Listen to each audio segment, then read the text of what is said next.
Hello students, today we are going to discuss sources of borrowed capital and we will discuss deposit and bond. Public deposit is an important source of financing short-term requirement of companies. Company की short term requirement deposit पूरा करता है. Short term requirement के हिसाब से company general public से deposit accept करती हैं. Company receive fixed deposit from public for a period ranging from 6 months to 36 months. लगभग कम से कम 6 महीने और ज़्यादा से ज़्यादा 36 महीने 36 मंथ्स के लिए ये डिपॉजिट कंपनी एक्सेप्ट करती है. It is in the form of fixed deposit. Such deposit are called as public deposit. So जब भी कंपनी अपनी financial short term financial requirement को फुलफ़िल करने के लिए पब्लिक से डिपॉजिट बुलाती हैं कम से कम 6 महीने और ज़्यादा से ज़्यादा 36 महीने के लिए, तब इस डिपॉजिट को कहा जाएगा public deposit. Under this method general public is invited to deposit their saving with the company for valid period. तो इस डिपॉजिट के अंदर में कंपनी अपनी रिक्वायरमेंट के हिसाब से वैलिड पीरियड के लिए अलग अलग पीरियड के लिए लोगों से पैसा लेती है डिपॉजिट के फॉर्म में. लोग अपना पैसा अपनी सेविंग्स डिपॉजिट के फॉर्म में कंपनी को देते हैं लोन के तौर पे. Interest is paid by companies on such deposit. और इंटरेस्ट कंपनी द्वारा पे किया जाता है डिपॉजिट के अगेंस्ट में. मतलब जनरल पब्लिक अपनी सेविंग कंपनी को लोन के तौर पे देगी और कंपनी बदले में पब्लिक को इंटरेस्ट पे करेगी डिपॉजिट पर. Company issues depository receipt to depositor. और डिपॉजिट एक्सेप्टेंस के बाद में लगभग 21 डेज़ के अंदर कंपनी ये डिपॉजिट रिसिप्ट डिपॉजिटर्स को इशू करती हैं. The term of deposit are mention in the deposit receipt. अब ये डिपॉजिट रिसिप्ट से रिलेटेड जो कंडीशंस है वो सारी ही मेंशन रहती है इस डिपॉजिट रिसिप्ट में. लाइक कौन से दिन डिपॉजिट एक्सेप्ट हुआ, that is date of acceptance of deposit, rate of interest, amount of deposit, maturity period of deposit, etc. Deposit receipt is an acknowledgement of debt loan by company. एक तरह से deposit receipt के द्वारा company अपना loan अपना indebtedness acknowledge करती है, recognise करती हैं. डिपॉजिट आर आइदर सिक्योर्ड और unsecured loan offered to the company. Deposit ये सिक्योर भी हो सकते हैं और अनसिक्योर लोन भी हो सकते हैं जो कंपनी को दिया जाता है जनरल पब्लिक द्वारा. Section 2 subsection 31 of companies act 2013 provides that deposit includes any receipt of money by way of deposit or loan or in any other form by a company, but does not include such categories of amount as may be prescribed in consultation with Reserve Bank of India.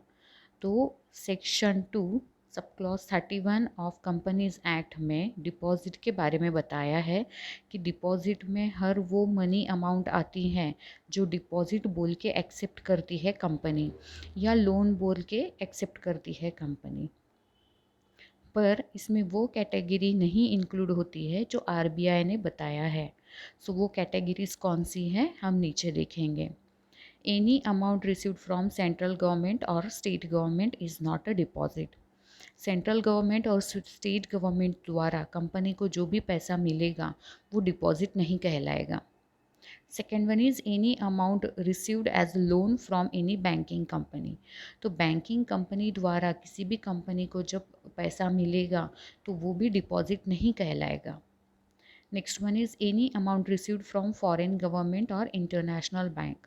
International bank या foreign government के द्वारा कोई भी पैसा अगर company को मिला है तो उसको डिपॉजिट नहीं बोलेंगे.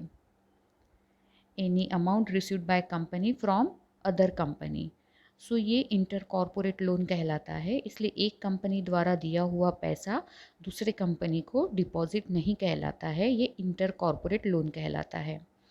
Any amount raised bye issuing commercial paper. लगभग पब्लिक लिस्टेड कंपनी जो होती हैं वो कमर्शियल पेपर इशू करती हैं, तो इसके द्वारा जो पैसा लिया जाता है वो इस डिपॉजिट नहीं कहलाएगा.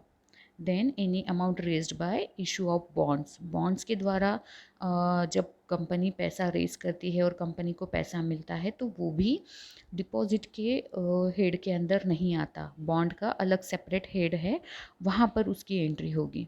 सो वो बॉन्ड के द्वारा मिला हुआ पैसा डिपॉजिट नहीं कहलाएगा। Any amount received in trust, तो कंपनी एज ए ट्रस्टी बोल के अगर काम कर रही है या ट्रस्ट के अंतर्गत कंपनी को अगर कोई पैसा मिलता है तो वो पैसा डिपॉजिट नहीं कहलाएगा और उस पर कंपनी एक्ट अप्लीकेबल नहीं होगा। उस पर ट्रस्ट एक्ट जो होता है, बॉम्बे पब्लिक ट्रस्ट एक्ट वगैरह, वो अप्लीकेबल होगा और उसका पैसा डिपॉजिट नहीं कहलाएगा। Any amount received by way of subscription to any share और डिबेंचर, तो सब्सक्रिप्शन के द्वारा जो पैसा मिलता है वो भी डिपॉजिट नहीं कहलाता, लेकिन अगर जैसे बोला है कि मिनिमम सब्सक्रिप्शन अचीव नहीं हुआ तो विद इन 15 डेज़ पैसा रिटर्न करना है, और अगर कंपनी वो पैसा रिटर्न नहीं करती है तो फिर वो डिपॉजिट के कैटेगरी में आएगा। तो यहाँ पर डिपॉजिट कंप्लीट होता है। These are the 8 heads which will not be called as deposit or which will not be considered as deposit as provided by Reserve Bank of India. Basically हमको ये याद रखना है कि जो डिपॉजिट टॉपिक है ये जब पब्लिक द्वारा पैसा कंपनी एक्सेप्ट करती है तो उसको डिपॉजिट बोला जाएगा, किसी और के द्वारा दिया हुआ पैसा डिपॉजिट नहीं कहलाएगा। Next is bond. Bond is a security debt or bond is a debt security. It is a formal contract to pay borrowed money with interest. तो बॉन्ड द्वारा कंपनी लोगों से कॉन्ट्रैक्ट करती है कि आपका बोरोड मनी हम विथ इंटरेस्ट आपको रीपे करेंगे। So basically bond is a loan. The holder of bond is a lender to the institution. तो जो बॉन्ड होल्डर है वो इंस्टीट्यूशन को कंपनी के लिए या इंस्टीट्यूशन के लिए लेंडर ऑफ मनी है। मनी लेंडर बोल के बॉन्ड होल्डर काम करेगा यहाँ पे। He is a creditor of the company. Company को वो लोन प्रोवाइड करता है बॉन्ड खरीदी करके, अपना पैसा वो कंपनी को लोन के तौर पे देता है। So he will be called as lender to the institution and he is the creditor of the company. He gets fix rate of interest. तो मोस्टली जितने भी बोरोड कैपिटल के सोर्सेज है उस पर इंटरेस्ट ही रिपेमेंट में या इंटरेस्ट बोल के ही पे किया जाएगा रिटर्न में।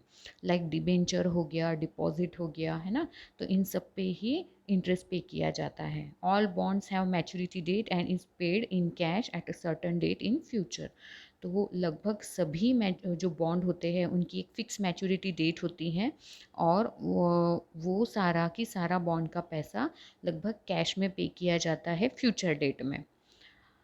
Next one is bond is an interest bearing certificate issued by government or business firm promising to pay the holder a specific sum at specific date. तो बेसिकली बॉन्ड ये इंटरेस्ट बेयरिंग सर्टिफिकेट है, interest bearing document है जो कि company भी issue कर सकती है, बिजनेस फर्म इशू कर सकती है, गवर्नमेंट इशू कर सकती है।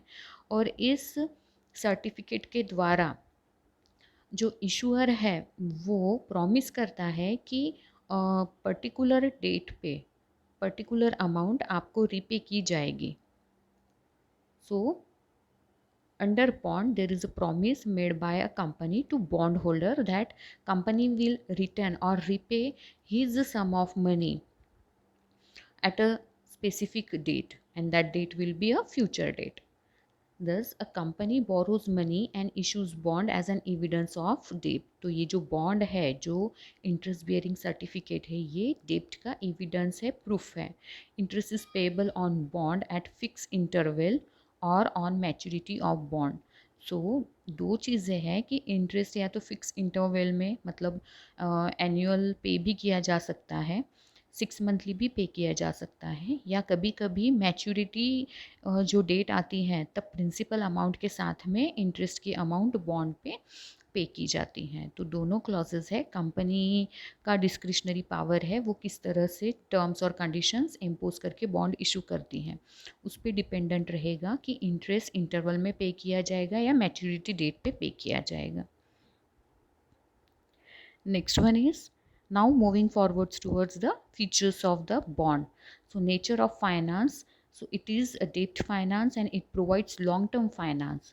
सो हमने ऊपर देखा कि जो डिपॉजिट है वो कंपनी की शॉर्ट टर्म फाइनेंस की रिक्वायरमेंट पूरी करती है और जो बॉन्ड है वो लॉन्ग टर्म फाइनेंस की नीड कंपनी की फुलफिल करती है.